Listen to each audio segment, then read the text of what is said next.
with COVID-19. So there are, what, 339 million people here in the United States. Nearly 1 in 10 is now fully vaccinated against COVID-19, and it's March 9th. So within a year, we've gotten nearly 1 in 10. So here to answer your questions about what that may mean for you and your health is Dr. Todd Ellerin, Infectious Disease Chief at South Shore Health. It's always great to see you, Doctor. Thank you for all your expertise.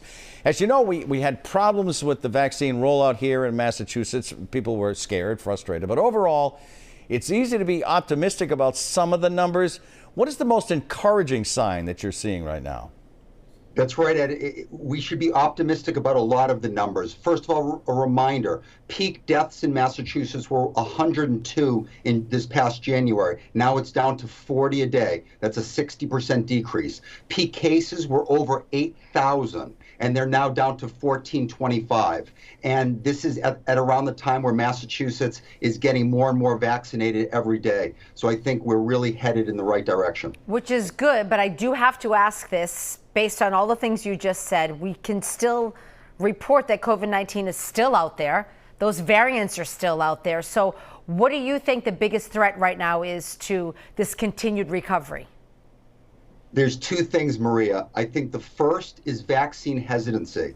Remember, before I came on today, I was up in our intensive care unit where we still have critical COVID-19 patients fighting for their lives. I know that had they been able to receive the vaccine before, they would be alive right now and would not be in our intensive care unit. The other thing, of course, is pandemic exhaustion. We all want to take off our masks. I do myself. But when we're in public, we can't do that still.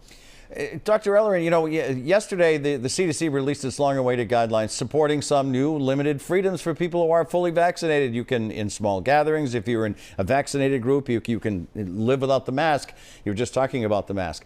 But let me ask you, why do you think travel was not one of the freedoms, I'll put it in air quotes, that the CDC talked about yesterday?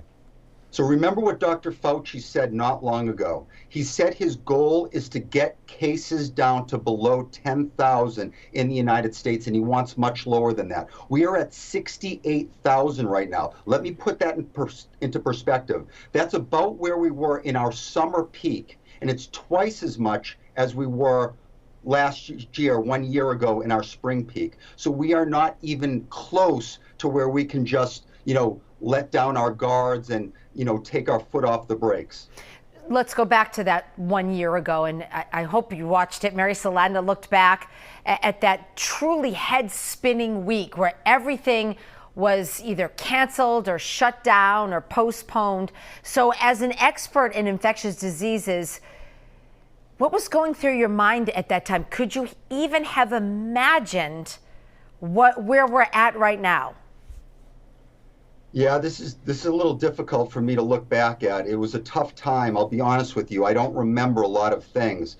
We were working sort of 24/7 as a system, trying to prepare South Shore Health for, what was to come. It was around that time that we realized we needed to do universal masking for our whole system, what that was going to look like. There's a lot that I thought about. I did a lot of reading about the great influenza. I wondered whether my kids would be in school or whether there would be school closures.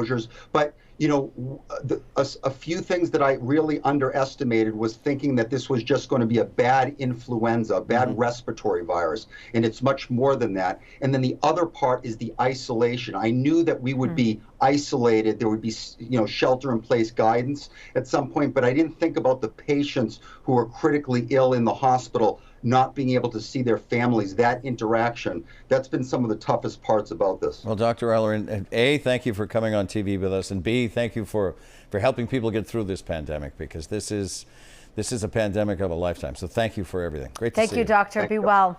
We're going to